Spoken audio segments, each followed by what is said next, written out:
Welcome back. हम गुफ्तगू करें मरियम नवाज़ साहिबा से और असद रहीम खान साहब से। मरियम साहिबा, ये बताएगा कि ये इस्लामाबाद हाई कोर्ट में भी तो कोई पिटिशन अरशद साहब के केस के हवाले से थी, क्या अब हम उस पर कुछ तवज्जो दे सकते हैं, उम्मीद लगा सकते हैं?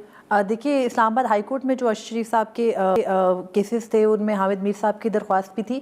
अदालत ने उसको भी जो है वो ख़त्म कर दिया, ये कह कर के हमारा अभी फ़ोरम नहीं है, तहकीकात चल रही हैं। और फिर अब जैसे वफाकी आईनी अदालत के फ़ैसले में भी मेंशन है कि अगर आपको उनकी फैमिली को अगर लगता है कि उन्हें किसी कोर्ट से अप्रोच करना चाहिए, उनको इंसाफ नहीं मिल रहा, तो फिर वो अप्रोच कर सकते हैं दोबारा, मतलब विद अ न्यू पिटिशन। ये इस जजमेंट में लिखा है। तो यानी आप इमेजिन कीजिए कि 3.5 साल के बाद एक अदालत आके, which is the highest forum in the country right now, वो ये करार दे रही है कि अगर आपको अभी भी लगे कि आपको इंसाफ नहीं मिल रहा तो फिर आप एक दरख्वास्त लेकर आ सकते हैं और उस पर अदालत जो है वो देख सकती है। इससे पहले शौकत अली सिद्दीकी साहब जो है वो अरशद शरीफ की वालदा को इस केस में रिप्रेजेंट कर रहे थे, तो उन्होंने उमर अता बंदयाल साहब के सामने ये कहा था कि आप इस केस को मोनिटर नहीं कर सकते हैं। तो उमर अता बंदयाल साहब ने उनको जवाबन ये कहा था कि हम मोनिटर नहीं कर रहे हैं, हम फैसिलिटेट कर रहे हैं। और उसके बाद फिर मुकदमा इसी तरह से चला कि हुकूमत क्या कर रही है, अपने इक़दामात पर पेशरफ्त दे दे और अदालत सिर्फ ये देखे कि मुकदमे में किस हद तक पेशरफ्त हो रही है, कहीं रुक तो नहीं गया, तहकीकात हो रही हैं नहीं हो रही हैं, इस हद तक देखा जा रहा था। अब इसके ऊपर दो व्यूज़ ज़रूर थे, लेकिन जिस तरह एब्रप्टली आमिर फारूक साहब ने और जस्टिस रोज़ी खान बरेश ने इस मुकदमे को सुनकर ख़त्म किया है और लास्ट हियरिंग पर ये बताया भी नहीं कि वो इस मुकदमे को ख़त्म करने जा रहे हैं। बहुत सारे मेरे चंद लोगों से बात है, उनका कहना है कि आमिर फारूक साहब एज अ जज वो दीगर मैटर्स के ऊपर ज़रूर अबूर रखते हैं, लेकिन क्रिमिनल मैटर्स पर उनकी इतनी जो है वो उनकी एक्सपर्टीज़ में नहीं आता है। और जस्टिस रोज़ी खान बरेश के बारे में भी इसी किस्म की राय है। तो ऐसे जजेस को बैठ के एक ऐसे केस में कि जो शौकत अली सिद्दीकी साहब ने 2 साल पहले केस की हेयरिंग के दौरान अपना एक मौक़िफ़ दिया था, उसको बुनियाद बनाकर पूरे केस को निपटा देना समझ से बालातर है। और फिर आखिर में एक अफसोस कर देना कि हम कौम के साथ और सहाफ़ी बरादरी के साथ जो है वो उनके गम में बराबर के शरीक हैं। तो ऐसा लगता है कि अदालत के पास अब सिर्फ जो है वो यही बाकी रह गया है कि वो किसी के अफसोस कर दें, ताज़ियत कर दें, दैट्स इट।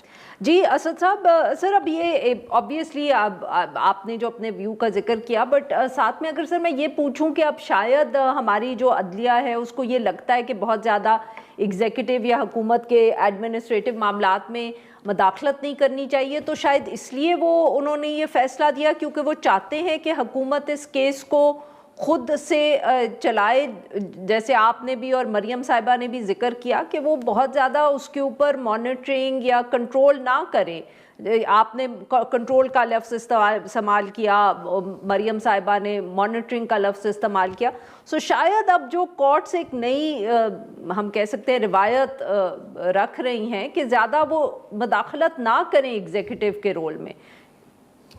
जी, वो रवायत सबके सामने है। बात तो वही है कि ना तो मदाखलत का कहा जा रहा है, ना कंट्रोल का कहा जा रहा है, ना मॉनिटरिंग का कहा जा रहा है।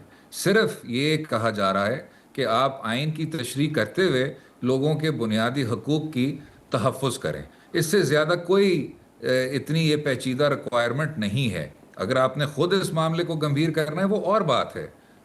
जिस तरह आपने कहा, इसी फैसले में अगर यही था कि जी हम किसी एग्जीक्यूटिव कार्रवाई में उस तरह मुदाखलत नहीं करना चाहते, तो ये बीच में कहना कि जी अरशद शरीफ के जो लवाहिकीन हैं अभी भी अप्रोप्रिएट फोरम के दरवाजे पे दस्तक दे सकते हैं। मेरे ख्याल से अदालत को साथ में ये तशरीह कर देनी चाहिए थी या ये वजाहत कर देनी चाहिए थी कि अप्रोप्रिएट फोरम क्या होता है।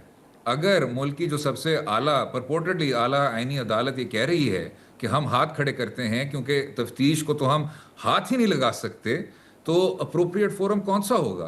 क्या पाकिस्तान के जो ट्रायल कोर्ट्स हैं उनका दायरा इख्तियार है केनियन क्रिमिनल इन्वेस्टिगेशन पर? नहीं है। क्या केनिया में जो कोर्ट्स हैं जो कार्रवाई कर रही हैं वो पाकिस्तान की आइन में जो बुनियादी हकूक़ हैं, जो अरशद शरीफ और अरशद शरीफ के लवाहिकीन तक तोसी होते हैं, क्या वो उसकी तशरीह कर सकते हैं? नहीं कर सकते। तो कहने का ये मकसद है कि आपने अप्रोप्रिएट फोरम की जो एक खला है वो आपने यहाँ बना दी है, लेकिन अब इसमें लाहे अमल क्या होगा, रास्ता क्या होगा, वो इस फैसले से नुमाया नहीं होता। تو ریاست میں کی جو فنکشنز ہیں یا صحیح. ایگزیکٹو کی جو فنکشنز ہیں اس میں آپ بے شک مداخلت نہ کریں، لیکن بنیادی حقوق کی تحفظ آپ کا کام تھا، اس فیصلے سے وہ واضح نہیں ہو رہا. بہت بہت شکریہ ہمارے دو مہمانوں کا، انہوں نے یہ وقت نکالا. ناظرین آج کے لیے بس اتنا ہی. We'll be back tomorrow at the same time.